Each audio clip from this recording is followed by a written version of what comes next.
Hey everybody, it's Dave TV here for the 31st of January 2017. A couple days ago I did a little video. I posted it on my website, dcrtv.com, and on various social media outlets.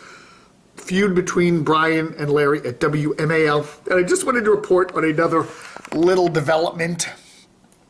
You know, to make a long story short, let's just do this real fast. Brian Wilson is a longtime Washington reporter, covered a lot of federal government stuff, used to work for WTTG, Channel 5 here in Washington, then worked for Fox News for many years, and then now he's been hosting the morning show at WMAL for a long time, okay? So that's Brian Wilson. He's from Texas. He's a big guy. He's a conservative, but he's more of like a fuddy-duddy, old-fashioned conservative. He's, you know, that kind of thing.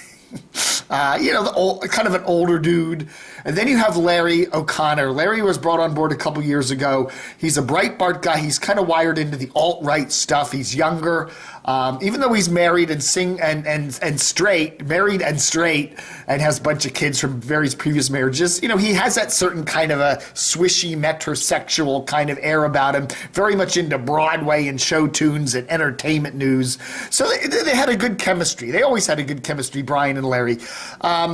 So what happened was at the end of the year, at the end of 2016, they got broken up, and Brian stayed doing the morning show with a bunch of guest hosts, and Larry got moved to afternoons. You know, he was doing an afternoon show, a little one, but now he's got the big one. So anyway, they're split up. So they don't seem to be there together. Now, what I was reporting on in my last video was how Larry was making some comments about Brian in one of his shows that kind of hinted like that, you know, they're kind of like feuding children, and WMAL was kind of splitting them up. You know, you over in this corner, you're in this corner.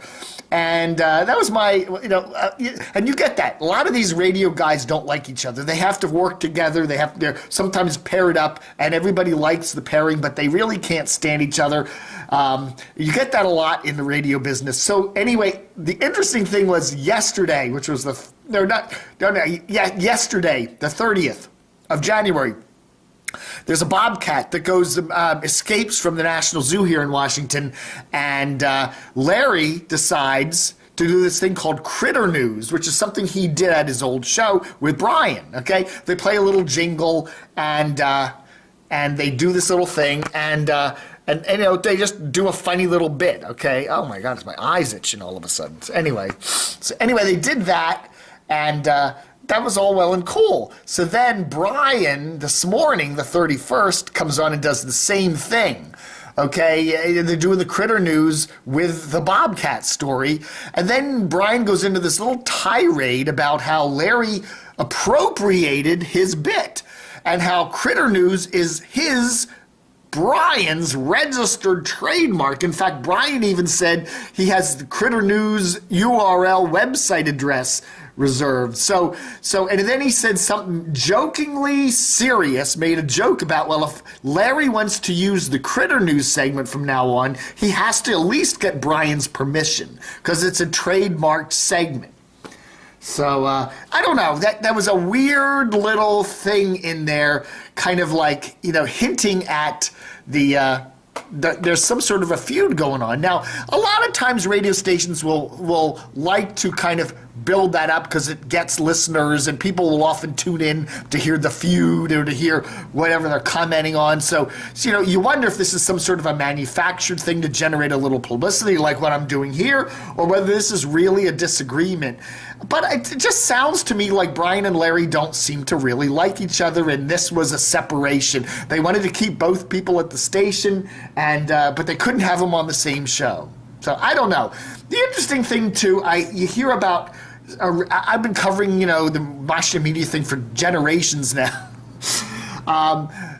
There are some people in the business like Johnny Holiday, like Johnny Daw. Yeah, I don't know. I hear a lot of people like that, like Gordon Peterson, like Arch Campbell. You know, there's a lot of people like that in the business on television and radio where everybody loves them. You can't find anyone to say anything bad about them, okay? Don O'Brien's one of those guys. Everybody loves you, and they universal praise. He's a great guy. I worked with him at such a station, whatever. Where with Brian, even though Brian's been in the Washington TV market for years and years, I very rarely find anybody who has positive things to say about him. I don't know. They always go, he doesn't leave behind a trail of admirers. Let's just say that. Difficult. So anyway, I'm just wondering what's going on at MAL. It's going to be interesting to see how this all works out. Ratings-wise, whether people are going to, the same amount of people are going to be tuning in to WMAL in the mornings now with just Brian and some rotating guest host. And Larry doing afternoons. It's going to be interesting. It's going to take a couple of months for ratings to all to come out. But I don't know. I listen to the morning show. I listen to both shows. And I do like Larry better than Michael Savage. I do think that's an improvement because Michael Savage is a whack job. I didn't really like him. That's a definite improvement. But I'm not sure I like a solo Brian show, or at least Brian and the rotating guest hosts better than Brian and Larry because they had a nice chemistry. And I do find myself listening a bit less to the morning show. So anyway, that's just throwing this out for latest Dave TV DC Media Edition for the 31st of January. Book 'em, Dano.